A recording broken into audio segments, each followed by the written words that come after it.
Okay, it's that time again. So, where did we get to?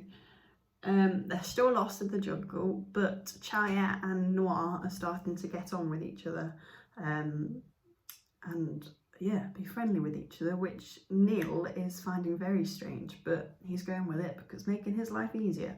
So, let's see what happens today. Chapter 23. How much further is Gally? Noir's face was red and sweaty as she shuffled along next to Chaya. I think we're about halfway there, said Neil. Noir groaned. Once we're out of the jungle, we'll be okay, said Chaya. I mean, we could hitch a ride on a cart or something. Then she looked hopefully at Neil. Yeah, I'm sure we'll find something. It's important to keep moving now and put as much distance in between as possible between us and where we were last seen. Oh, my door's just opened on its own. And we need to make up for that whole detour we took, said Chaya. I wish we could have another break, said Noir. I'm dying. Oh, come on, don't be such a wimp, said Chaya. 5 minutes, please. Noir sagged down on a tree stump.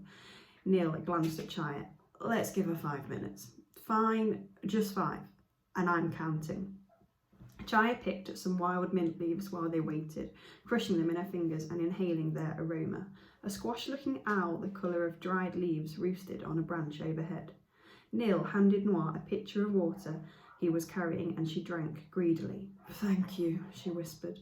Wait a minute. Neil unheld his hand and listened intently. Oh no, not again. Chaya pricked up her ears. All she heard was the twitch of the owl rustling in the leaves. They're here. Come on, said Neil. Come on, Noir, get up. Chaya looked back. They could only see about 30 feet behind them. I don't hear anything, she said. Trust me, they're here. They've got to be close. With a great sound of hooves, horsemen erupted into view in the distance. Neil was off like a hare, pulling Noir by the wrist. Chaya sprinted after them. The jungle was sparse here, the horses easily catching up with them. Chaya vaulted over a fallen tree. She saw Noir's dress flash ahead and kept up with her. The thuds of horse hooves were getting closer. She knew Noir was already tired. It was only minutes before they'd be captured, surely. The horsemen were practically at her back. The hooves' beats vibrated through Chaya, pounding into her head. She burst ahead, almost passing Noir, but slowed down for her. She couldn't see Neil anywhere. Where's Neil? Chaya screamed. Noir looked around in terror, but kept on ahead.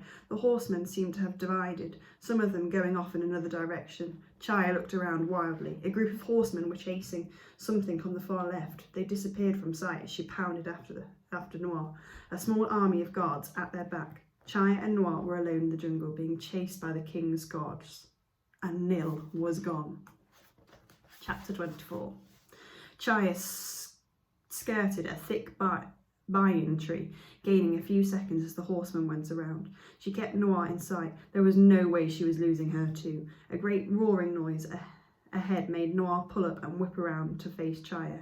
The men were closing in behind. The horses snarled and the men's uniforms glinted, spears pointing towards the girls.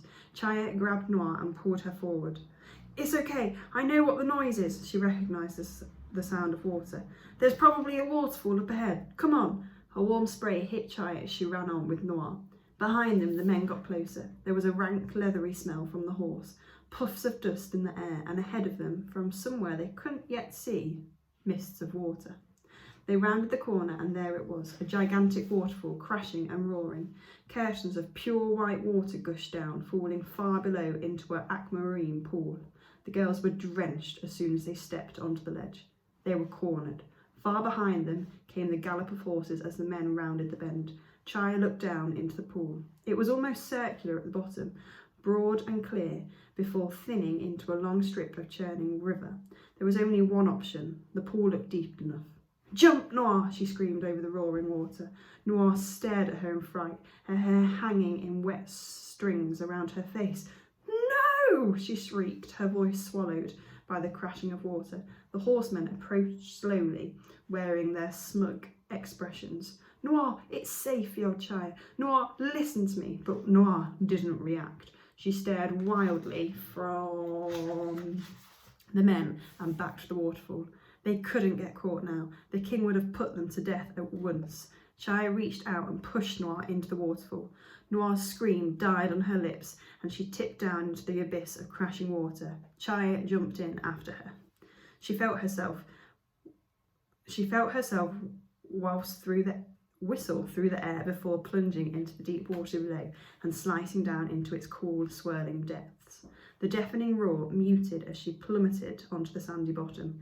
She kicked hard and surfaced quickly into the rumble and sprays, looking around for Noir through hair plastered across her eyes.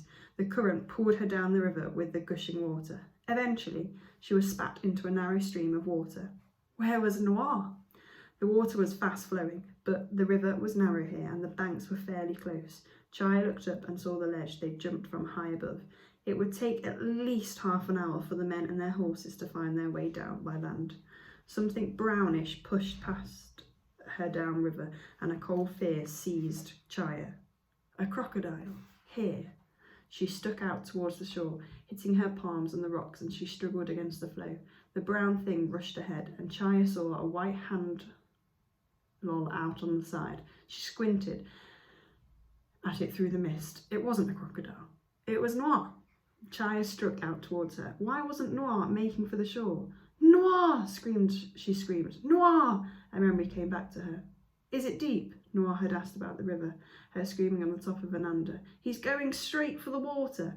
And she stayed on his back the whole time they'd swum in the river.